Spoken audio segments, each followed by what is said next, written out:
You love deeply, you feel everything. And somehow, that's the very thing that makes them run. Doesn't that feel like the cruelest joke? You pour your heart out.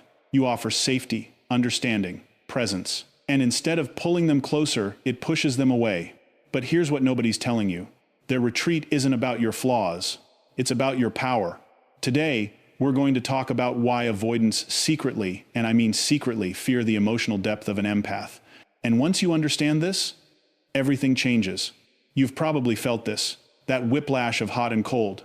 One day they're present, warm, almost addicted to you. The next, walls up, silence, distance that feels like punishment. And you've asked yourself, what did I do wrong? Maybe you replayed the last conversation, analyzed every word, wondered if you were too much. I want you to hear this clearly. You were not too much. You were too real. And for an avoidant, real is terrifying. The psychological revelation, the mirror effect. Let's talk about what's actually happening beneath the surface. Avoidance. People with avoidant attachment styles didn't develop their walls randomly. In childhood, emotional expression was often met with dismissal, ridicule, or abandonment. So they learned to shut down feelings to survive. Now enter the empath. You feel things deeply. You name emotions with precision. You create emotional safety like it's second nature. And to an avoidant, that is overwhelming. Here's the mechanism I call the mirror effect. When an empath is emotionally expressive, they hold up a mirror to the avoidant. That mirror reflects everything the avoidant has spent a lifetime suppressing. Their longing for connection, their fear of vulnerability, their unresolved grief. And instead of sitting with that reflection, they flee. It's not that they don't want love. Research in attachment theory consistently shows that avoidants crave connection just as deeply as anyone else. But their nervous system has been wired to associate emotional intimacy with danger. So when you show up warm, open, emotionally fluent, their alarm system fires, not because you're wrong, because you're right. Because you're everything they want and everything they're terrified of. Sound familiar? Let me paint a picture. You've been seeing someone for 2 months. Things felt electric. Deep conversations at 2 a.m. Eye contact that made time stop.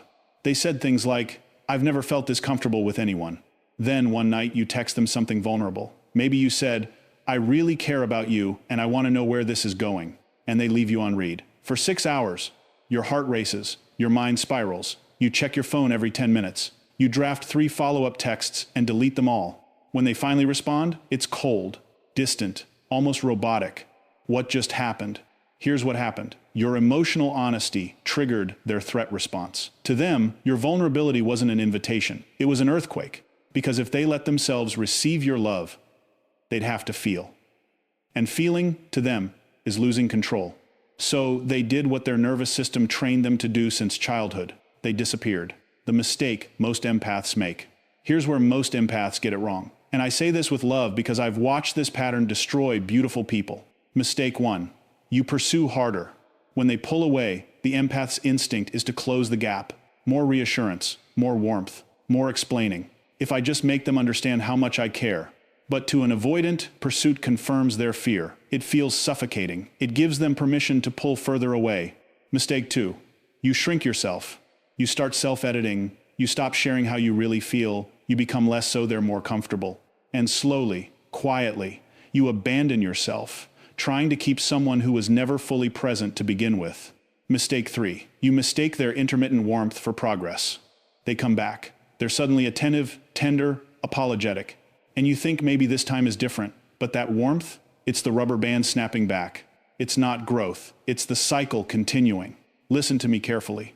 None of these responses are your fault. They are responses to pain. They are deeply human, but they are keeping you stuck. Here's what actually works. 4 shifts that will change how you move in this dynamic. Step 1. Stop regulating their emotions. Start anchoring your own. Empaths are natural emotional regulators. You sense distress and instinctively try to soothe it. But when you constantly manage an avoidant's emotional discomfort, you teach them that you are responsible for their inner world. Instead, when they pull away, pause. Breathe. Regulate yourself. Let them sit in the discomfort they created. This is not cruelty. This is the only language their nervous system understands. Step 2. Make your needs non-negotiable out loud. Not aggressive, not pleading. Calm and clear. I need consistent communication. I need emotional presence. These are not preferences, they are requirements. Why does this work? Because avoidants respect what they cannot erode. Boundaries stated with calm certainty register as strength, not threat. Step 3. Interrupt the pursuit cycle. The next time they go cold, don't chase. Don't explain. Don't soften the silence. Match their energy with stillness. Not to punish them, but to signal that you have a life, a center, a self that doesn't collapse in their absence. This one shift changes everything. Step 4. Redirect your empathy inward. Your capacity to feel deeply is a gift, but it has likely been flowing outward toward them, toward their healing, toward their potential. Turn it around. Ask yourself, what do I need right now? Where am I not being met? What would I tell a friend in this situation? The empath who heals is the one who learns that their depth deserves a worthy recipient. Now, I need to warn you about something. Once an avoidant senses you pulling back, gaining clarity, standing in your worth, they often return. Suddenly warm, suddenly present, suddenly saying everything you needed to hear 3 months ago. This is called hoovering. And it is not a breakthrough. It is a pattern.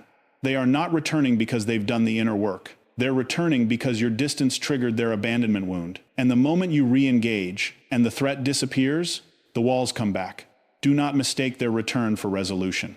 If there is no sustained behavioral change, not words, but behavior over time, you are not witnessing growth.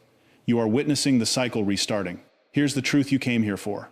Your emotional depth is not the problem. It is the solution, just not for them. Not yet, maybe not ever. You don't need them to suddenly become emotionally available. You don't need them to finally see your worth. You don't need to shrink, explain, or heal them into loving you correctly. What you need is to stop mistaking intensity for intimacy. Stop mistaking potential for presence. The right person will not run from your depth. They will dive in. You are not too much. You have simply been offering the ocean to someone who is afraid to swim. Protect your depth. It is your greatest gift. If this resonated, share it with someone who needs to hear it. Subscribe for more content on attachment, healing, and empath psychology. And remember, healing isn't about changing who you are. It's about finding those worthy of all that you are.